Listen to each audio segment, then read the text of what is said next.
بسم اللہ الرحمن الرحیم۔ السلام علیکم ورحمۃ اللہ وبرکاتہ۔ الحمد للہ رب العالمین، نحمده ونستعینه ونستغفر ونؤمن به ونتوکل علیہ ونعوذ باللہ من شرور انفسنا ومن سیئات اعمالنا،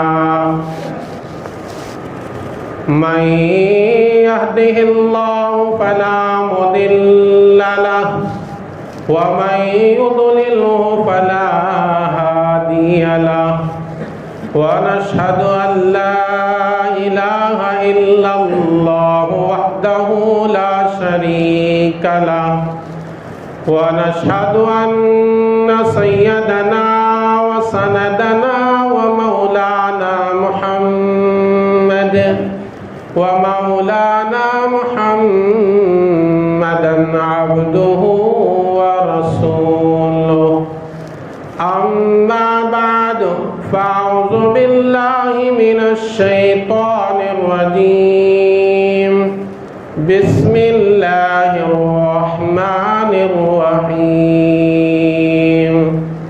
عبس وتولى أن جاءه الأعمى وما يدريك لعله يزكى، وقال النبي صلى الله عليه وسلم ألا أخبركم بأهل الجنة؟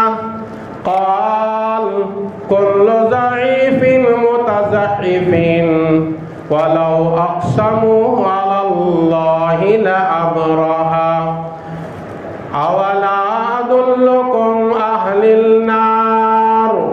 كل مطل جواد متكبر، أو كما قال عليه الصلاة والسلام، رب اشرح لي صدري ويسر لي أمري واحلل عقدة من لساني يفقهوا قولي، سبحانك لا علم لنا إلا ما علمتنا إنك أنت العليم الحكيم، اللهم صل على سيدنا شفيعنا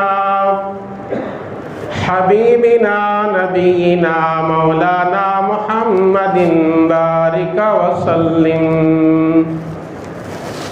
معزز مکرم سامعین کرام، گزشتہ جمعے میں قرآن اور احادیث کے روشنی میں یہ بات ہم لوگوں کے سامنے پہنچی کہ آدمی کا دل بیمار ہوتا ہے گناہ کے کام کرنے سے۔ گناہ کے کاموں میں ایک گناہ یہ بھی ہے کہ کسی کے دولت کو دیکھ کر یا مقام اور رتبے کو دیکھ کر حسد کرنا، یہ بھی ایک گناہ ہے۔ اور حسد میں شرط یہ رکھی گئی ہے کہ سامنے والے کے دولت اور مقام کو دیکھ کر اس کے مقام اور دولت کے بربادی کی نیت کرنا، اس کا نام حسد ہے۔ لیکن اللہ نے کسی کو دولت دیا ہے اور وہ دولت اچھے کاموں میں آدمی خرچ کر رہا ہے، اپنے بیوی بچوں پر خرچ کر رہا ہے، اپنے ماں باپ پر خرچ کر رہا ہے، محتاجوں میں خرچ کر رہا ہے، اس کی دولت کو دیکھ کر یہ ارادہ ظاہر کرنا اگر اللہ مجھے بھی ایسی دولت دیا تو میں بھی اسی طرح خرچ کروں گا، یہ حسد نہیں، اس کو عربی میں غبطہ کہا جاتا ہے اور اردو میں رشک کہا جاتا ہے، یہ جائز ہے۔ کسی کو اللہ نے اچھا مکان دیا، کسی کو اچھا اللہ نے نوکری دی، ملازمت دی، اس کو دیکھ کر یہ تمنا کرنا اللہ جیسا اس بندے کو دیا ہے مجھے بھی مل جائے، اس کا نام ہے غبطہ، رشک، یہ جائز ہے۔ لیکن اس کے مال کے بربادی، اس کے مقام اور مرتبے کی گراہٹ کی تمنا کرنا، یہ ہے حسد۔ اور ایک بیماری ہے جو دل کی بیماری کہلاتی ہے، وہ ہے کہ ہمارے دلوں میں دوسرے مسلمان کی حقارت پیدا ہونا، کہ میں اچھا ہوں، میرے سامنے والا میرا فلاں بھائی برا ہے۔ اسے کہتے ہیں حقارت کے نگاہوں سے دیکھنا۔ قرآن اور احادیث میں اس کو بھی گناہ قرار دیا گیا ہے۔ وہ سامنے والا کتنا ہی بڑا گنہگار کیوں نہ ہو، وہ گنہگار سے نفرت نہیں کریں گے، اس کے گناہ والے عمل سے نفرت کریں گے۔ گنہگار سے نفرت کرنا الگ چیز ہے، اس کے کیے جانے والے گناہ سے نفرت کرنا الگ چیز ہے۔ اس لیے کہ اسلام ایسا پوتر مذہب ہے، ایسا پاکیزہ مذہب ہے، جس میں ہر چیز کے حقوق بتا کر پیغمبر صلی اللہ علیہ وسلم دنیا سے چل گئے ہیں۔ یہاں تک کہ آدمی جانور گھر میں پالتا ہے تو جانور کے کیا حقوق ہے، اگر کسی کے گھر میں نوکری چاکری کرنے والے لوگ ہیں، ان نوکروں کے ساتھ کیا معاملہ کرنا چاہیے، یہ تمام حقوق اللہ کے نبی صلی اللہ علیہ وسلم بتا کر دنیا سے رخصت ہوئے۔ تو ان حقوق میں سے ایک حقوق یہ ہے، مسلمان کا ایک دوسرے مسلمان پر حق یہ ہے کہ سامنے والا کسی بھی حالت میں دوسرے آدمی کو حقیر نہ جانے۔ قرآن کریم سے سمجھاتا ہوں کتنا بڑا گناہ ہے، اللہ نے کیسے منع کیا ہے۔ قرآن کریم کا 30واں پارہ سورہ عبسہ کی ابتدائی 10 آیتوں کا کبھی ترجمہ پڑھ لینا۔ اللہ تعالیٰ کہتا ہے عبس وتولی ان جاءہ الاعمی۔ اے نبی، آپ کے خدمت میں ایک نابینا آئے تھے، آپ نے ان کی طرف توجہ نہیں دیا۔ اللہ نے کہا اے نبی، یہ عمل تمہارا ہم کو پسند نہیں۔ بات یہ ہوئی کہ مکے کے اندر اللہ کے نبی صلی اللہ علیہ وسلم زندگی گزار رہے ہیں، مکے کے بڑے بڑے رئیس لوگ، مالدار لوگ، سردار لوگ اللہ کے نبی کے خدمت میں موجود تھے۔ ابھی وہ رئیس و مالدار مسلمان نہیں ہوئے تھے، وہ غیر تھے، وہ اسلام سے خارج تھے، وہ کافر تھے، اللہ کے نبی کے مجلس میں تھے، اللہ کے نبی ان کو دین کی باتیں سمجھا رہے تھے۔ اسی درمیان میں ایک صحابی جن کا نام عبداللہ ابن ام مکتوم ہے، یہ نابینا تھے، ان کے دونوں آنکھ دکھائی نہیں دیتے تھے، وہ اللہ کے نبی کی خدمت میں آ کر کسی بارے میں پوچھنے لگے۔ تو اللہ کے نبی صلی اللہ علیہ وسلم نے سمجھا کہ عبداللہ بن ام مکتوم تو ہمارے صحابی ہیں، ہمارے پاس رہنے والے ہیں، یہ بار بار مسجد کو آتے جاتے رہتے ہیں، بعد میں بھی ان کو سمجھا سکتے ہیں، لیکن یہ مشرکین کو جو میں جمع کیا ہوں اسلام کی دعوت دینے کے لیے، توحید کی دعوت دینے کے لیے، اللہ کی قدرت بتانے کے لیے، آخرت کی تیاری کرنے کی تعلیم دینے کے لیے، چلو ان کافروں سے بات کروں گا۔ عبداللہ بن ام مکتوم کو اللہ کے نبی نے فرمایا اے عبداللہ، بعد میں ملاقات کرنا، میں ان مشرکین سرداران مشرکین سے ملاقات کر رہا ہوں۔ اللہ کو یہ بات پسند نہیں آئی، فوراً حضرت جبرائیل نے قرآن کریم کے 30ویں پارے سورہ عبس کی 10 آیتیں لے کر نازل ہوئی۔ پہلے رکوع کی آیت نمبر 1 سے لے کر 10 تک اللہ نے اس واقعے کا ذکر کیا۔ اللہ نے کہا عبس وتولی اللہ الجاہ العامہ، اے نبی تمہاری خدمت میں ایک نابینا آدمی آیا، تم نے ان سے بات نہیں کیا، ان مالداروں کے ساتھ بات کرنے میں لگے، ان رئیسوں کے ساتھ بات کرنے میں لگے، ان سرداروں کے ساتھ بات کرنے میں لگے۔ اے نبی آپ کو کیا پتا ہے یہ نابینا ایک چاہت لے کر آیا تھا، ایک طلب لے کر آیا تھا، اب طلب لے کر آنے والے کو چھوڑ کر بے طلبوں کے پیچھے پڑ گئے، جن کو دین کی خواہش نہیں ان لوگوں کے پیچھے پڑ گئے۔ اللہ کے نبی کو اللہ نے سنایا، اے نبی یہ ادا ہم کو پسند نہیں آئی۔ حالانکہ اللہ کے نبی کے دل میں کبھی خیال نہیں آیا یہ نابینا بالکل غریب ہے، یہ بالکل کمزور ہے، یہ بالکل پھٹے پرانے کپڑے پہننے والے ہیں۔ اللہ کے نبی کے دل میں کبھی خیال نہیں آیا۔ اللہ کے نبی کے دل میں خیال صرف یہ آیا بعد میں ان کو بتاؤں گا، ان مالداروں کو پہلے دین کی دعوت دوں گا۔ اللہ کو یہ بات بھی پسند نہیں آئی، اللہ نے قرآن کی آیتیں نازل کر کے میرے نبی کو محبوبانہ عتاب نازل کر دیا، اے نبی یہ آپ کا کام مجھے پسند نہیں آیا، آئندہ اس طرح کی حرکت نہیں کرنا۔ قرآن کی اس آیت سے ہمیں تعلیم ہے، نبی کو ذریعہ بنا کر اللہ ہمیں سمجھانا چاہتے ہیں کہ غریبوں سے حقارت نہ کرو، کسی کو نفرت کی نگاہ سے نہ دیکھو۔ ایک حدیث میں اللہ کے نبی نے فرمایا مسلمان تو وہ ہے جو اپنے لیے بہتری چاہتا ہے، دوسرے مسلمان کے لیے وہی بہتری چاہنے والا مومن ہے۔ اب ہم میں سے کون ہے کہ کوئی آدمی ہم کو حقارت کے نگاہ سے دیکھے، کوئی آدمی ہم کو کمزور دیکھے، کوئی آدمی پسند نہیں کرتا، تو جو چیز اپنے لیے پسند نہیں کرتے وہ دوسروں کے لیے کیسے پسند کرو گی؟ قرآن کریم میں اور چلیے، قرآن کریم کا سورہ انعام آیت نمبر 52 یعنی 52 میں اللہ تبارک و تعالیٰ نے نبی کو ایک پیغام دیا، وَلَا تَطْرُدِ الَّذِينَ يَدْعُونَ رَبَّهُمْ بِالْغَدَاةِ وَالْعَشِيِّ يُرِيدُونَ وَجْهَهُ۔ اے نبی ایسے صحابہ کو آپ کے مجلس سے الگ نہ کرنا جو صحابہ صبح اور شام اللہ کو راضی کرنے کے اللہ کی یاد کرتے ہیں۔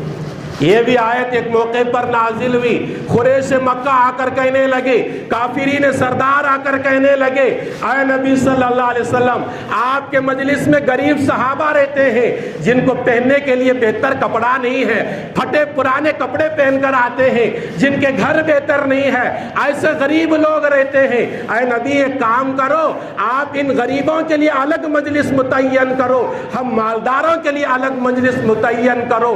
اللہ کے نبی کے خدمت میں یہ بڑے بڑے کافر، ابو جہل ہو، ابو لہب ہو، عتبہ ہو، شیبہ ہو، یہ بڑے بڑے مکے کے رئیس لوگ آ کر کہنے لگے ہم مالدار ہیں، ہم غریبوں میں بیٹھنے سے گن محسوس کرتے ہیں، اگر ہم غریبوں کے ساتھ بیٹھیں گے ہماری عزت میں کمی آئے گی کہ تمہارے اندر آنے والے غریب لوگ ہیں، بلال ہے تو وہ غلام ہے، اور صہیب ہے تو روم کے رہنے والے ہیں، اور طفیل ہے تو قبیلے دوس کے رہنے والے، یہ الگ الگ قبیلے والے، یہ بھوکے پیاسے رہنے والے، یہ کپڑوں کے پھٹے پہن کر آنے والے، ان لوگوں کے مجلس میں ہم نہیں بیٹھیں گے۔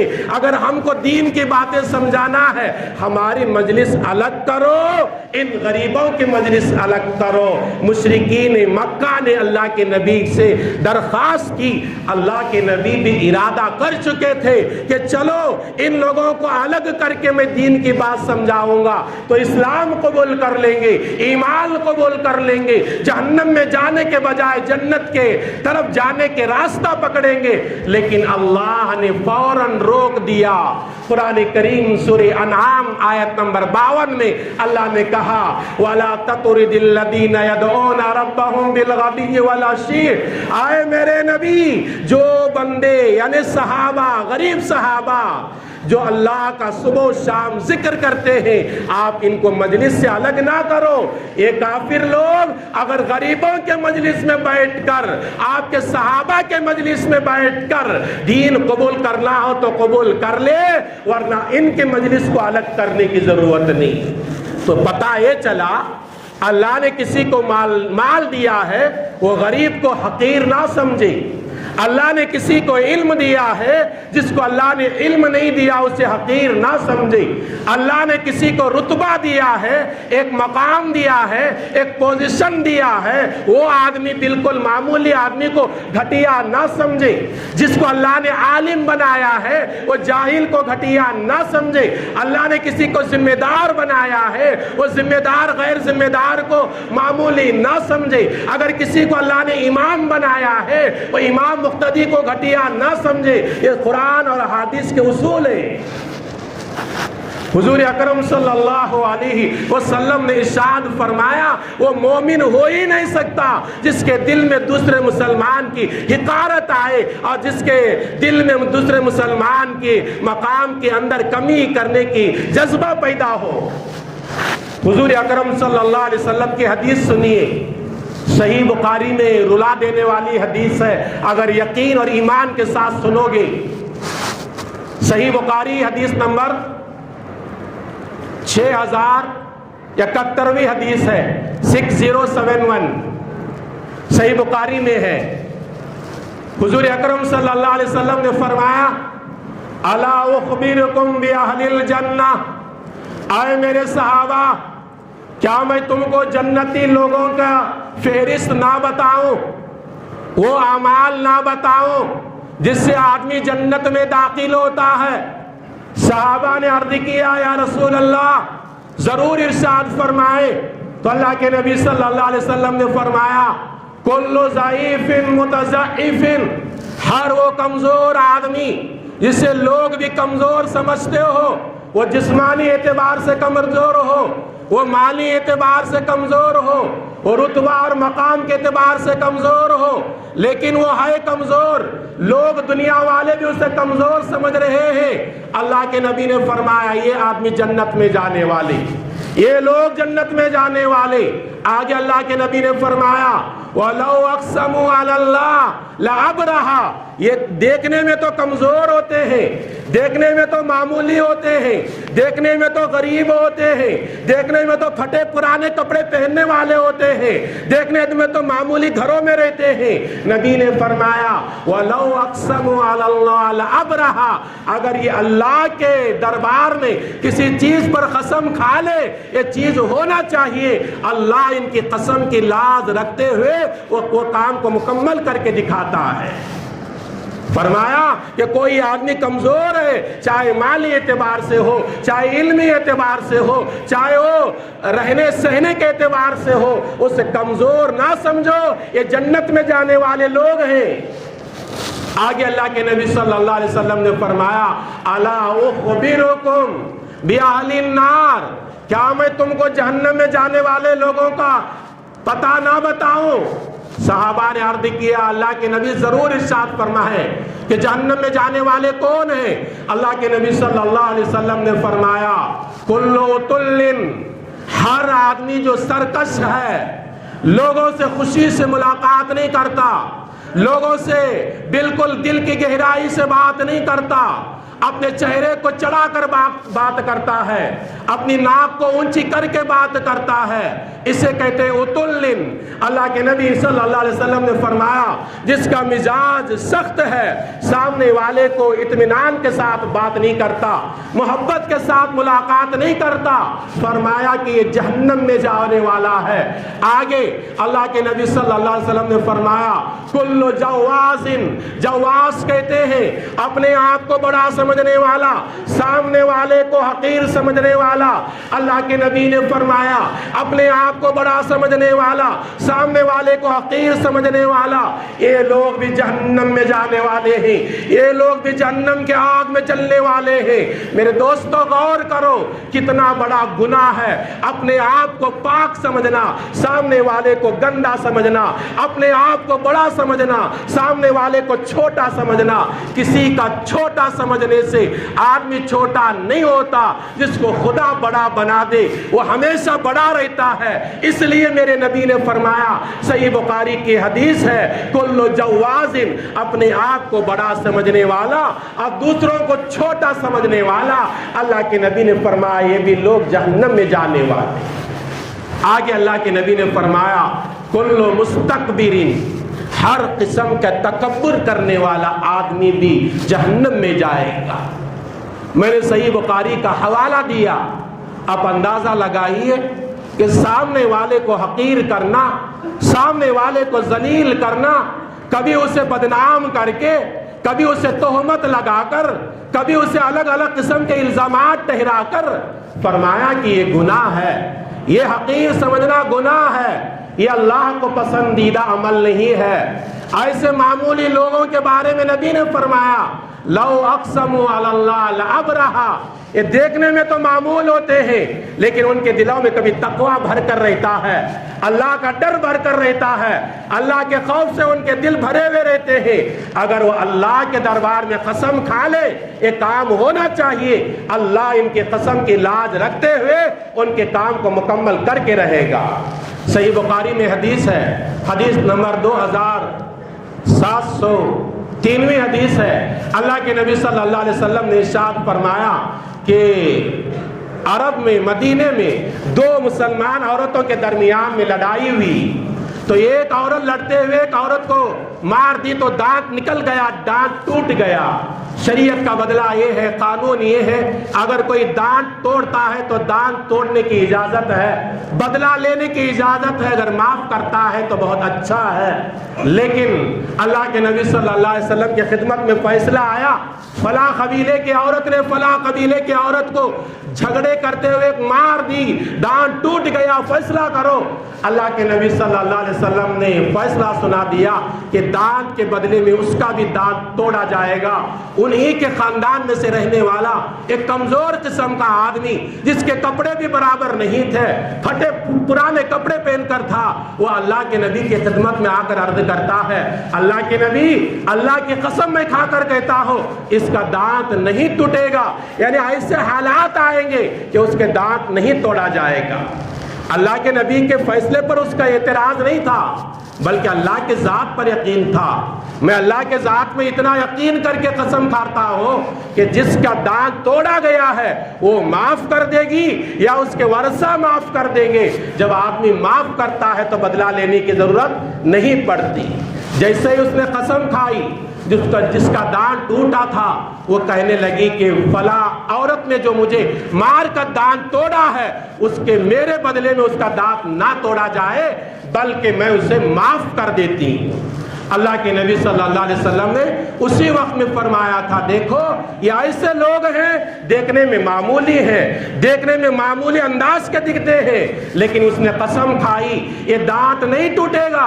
اللہ نے ایسا ہی نظام بنا دیا، جس نے بدلہ لینے کا ارادہ کیا تھا فوراً اس کے دل کے ارادے بدل گئے، وہ کہنے لگی کہ میں نے معاف کر دیا۔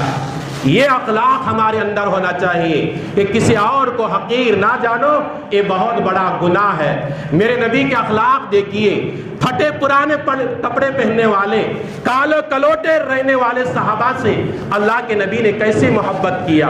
مسند احمد کی حدیث ہے، مسند احمد جلد نمبر 3 صفحہ نمبر 160 پر میں ایک حدیث ہے، اللہ کے نبی صلی اللہ علیہ وسلم مدینے کے بازار سے گزر رہے تھے۔